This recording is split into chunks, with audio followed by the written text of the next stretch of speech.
കാക്കുവോ, ഉം. ഞാൻ ഒരു കാര്യം പറഞ്ഞാ എന്നെ മോശമായിട്ടൊന്നും വിചാരിക്കരുത്. നിങ്ങളുടെ ഉമ്മയുടെ സ്ഥാനത്തൊന്ന് പറയാന്ന് വിചാരിച്ചാൽ മതി. ഈ പറയുമ്പോട്ടെ നിങ്ങൾ ഗൾഫിൽ പോയിട്ട് എത്ര വർഷമായി ഉണ്ടാവും? ഒരു 10 വർഷമായി ഉണ്ടാവൂലേ? ഇതിനിടയിൽ നിങ്ങളുടെ പെങ്ങന്മാർക്ക് വേണ്ടിയിട്ട് ഒരുപാട് പൈസ മുടക്കി ഓരോന്നൊക്കെ ചെയ്തു കൊടുത്തിട്ടുണ്ടാവും അല്ലേ? അതിന്റെ കടമല്ലടി. ആയിക്കോട്ടെ, ആ പൈസയിൽ ഒരു 10 രൂപയുടെ സഹായമെങ്കിലും അവർ നമുക്കോ നമ്മുടെ മക്കൾക്കോ വേണ്ടി ചെയ്തു തന്നിട്ടുണ്ടോ? ഞാനങ്ങനെ തിരിച്ചു കിട്ടാൻ വേണ്ടിയിട്ടല്ല സഹായം ചെയ്യണത്. പിന്നെ ഞങ്ങളൊക്കെ ഒരു ചോരല്ലേ, ഞങ്ങളൊക്കെ ഒന്നല്ലേ.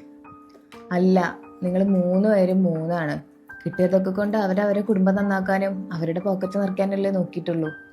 നിങ്ങളോ സ്വന്തം ജീവിതവും കുടുംബവും സന്തോഷമൊക്കെ മറന്ന് ആർക്കൊക്കെയോ വേണ്ടി ഇപ്പോഴും ഓടിക്കൊണ്ടിരിക്കണു. ഇതൊന്ന് കേട്ടോക്കേ. ഹലോ ഇത്താത്ത, ഒരു 2000 രൂപ കടം തരണ്ടാവോ? കാക്കുന് കുറച്ചൊരു ബുദ്ധിമുട്ടുണ്ടായിരുന്നു. ഇപ്പൊ സ്കൂളൊക്കെ തുറക്കാറായില്ലേ, കുഞ്ഞാറ്റയ്ക്ക് ബാഗൊക്കെ വാങ്ങാനായിരുന്നു. അടുത്ത മാസം അയച്ചുതരാം.